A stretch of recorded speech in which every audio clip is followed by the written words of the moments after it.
Yeah, this is Don D with freestyle praise. Come on, let us praise God.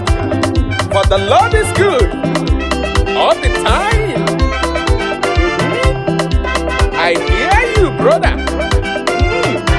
Sister, let's go.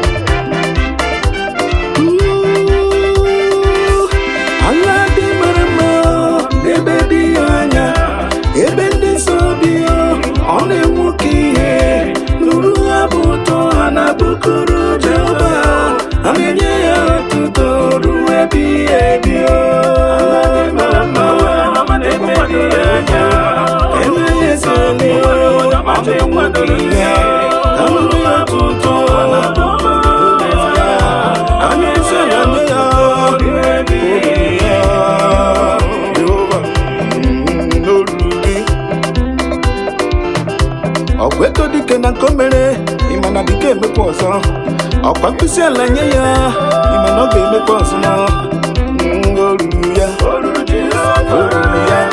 aga m eburu aliluya ebo aga m ebere aliluya ehere aga m abara aliluya abara aga m eburu aliluya ebo aga m ehere aliluya ehere aga m abara aliluya abara aga m esoro ndị mmụọ wee mkpịsị ala nye ya aga m esoro ndị mmụọ wee mkpịsị ala nye ya mmasị nsọ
Chineke